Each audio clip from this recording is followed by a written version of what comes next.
ಯೇಸು ಕ್ರಿಸ್ತನ ಪರಿಶುದ್ಧವಾದ ನಾಮಕ್ಕೆ ಸ್ತೋತ್ರವಾಗಲಿ. ಈ ದಿನ ಸ್ವಾಭಾವಿಕವಾಗಿರಲು ಕಲಿಯುವುದು ಎಂಬ ಸಂಗತಿಯನ್ನು ಕುರಿತು ಧ್ಯಾನಿಸೋಣ. ಫಿಲಿಪ್ಪಿಯದವರಿಗೆ ಬರೆದ ಪತ್ರಿಕೆ 4ನೇ ಅಧ್ಯಾಯ 12-13 ವಾಕ್ಯ.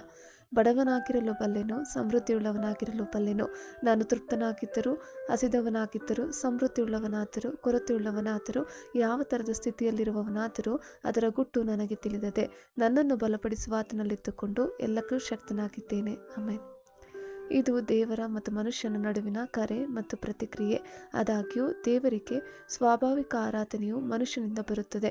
ಇದು ನಮ್ಮ ಹೃದಯದ ಹಾಡು. ದೇವರ ಮೇಲಿನ ನಮ್ಮ ಪ್ರೀತಿ ಉಕ್ಕಿ ಹರಿಯುತ್ತದೆ. ಇದು ಆರಾಧನೆ ಅಥವಾ ಕೃತಜ್ಞತೆ, ಪಶ್ಚಾತ್ತಾಪ, ಹುಡುಕುವುದು ಅಥವಾ ಪ್ರಶ್ನಿಸುವುದು ಮತ್ತು ದೇವರ ವಾಕ್ಯದೊಂದಿಗಿನ ಒಪ್ಪಂದದ ಘೋಷಣೆಗಳ ರೂಪದಲ್ಲಿರಬಹುದು. ಆಮೆನ್. ಸ್ವಾಭಾವಿಕವಾಗಿರುವುದು ಎಂದರೆ ಅತಿಯಾಗಿ ಯೋಚಿಸದೆ ದೇವರ ಪ್ರಭಾವದ ಮೇಲೆ ಕಾರ್ಯನಿರ್ವಹಿಸುವ ಅಗತ್ಯ. ಈ ಸ್ವಾತಂತ್ರ್ಯವು ತಾಜಾ ಮತ್ತು ಮಿತಗೊಳಿಸದ ವಿಧಾನದೊಂದಿಗೆ ಜೀವನಕ್ಕೆ ಪ್ರತಿಕ್ರಿಯಿಸಲು ನಿಮಗೆ ಅನುಮತಿಸುತ್ತದೆ. ಸ್ವಯಂ ಪ್ರೇರಿತವಾಗಿರುವುದು ಪೂರ್ವ ನಿರ್ಧರಿತ ಯೋಜನೆಗೆ ಅಂಟಿಕೊಳ್ಳುವ ಬದಲು ಪವಿತ್ರಾತ್ಮನ ಭಾವನೆಗಳ ಆಧಾರದ ಮೇಲೆ ತ್ವರಿತವಾಗಿ ನಿರ್ಧಾರಗಳನ್ನು ತೆಗೆದುಕೊಳ್ಳುವುದನ್ನು ಒಳಗೊಂಡಿರುತ್ತದೆ. ಸ್ವಯಂ ಪ್ರೇರಿತವಾಗಿರಲು ಸ್ಥಿರ ಮನಸ್ಥಿತಿಯ ಬದಲಿಗೆ ಮುಕ್ತ ಮನಸ್ಸು ಮತ್ತು ಬೆಳವಣಿಗೆ ಮನಸ್ಥಿತಿಯನ್ನು ಹೊಂದಿರಬೇಕು.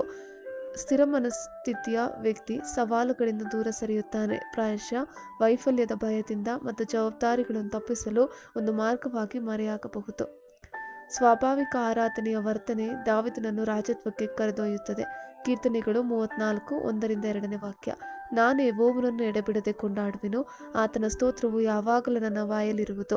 ನನ್ನ ಮನಸ್ಸು ಯೆಹೋವನಲ್ಲಿ ಹಿಗ್ಗುತ್ತಿರುವುದು. ಇದನ್ನು ದೀನರು ಕೇಳಿ ಸಂತೋಷಿಸುವರು. ಆಮೆನ್. ಕರ್ತನ ಕೃಪೆ ನಿಮ್ಮೆಲ್ಲರೊಂದಿಗಿರಲಿ.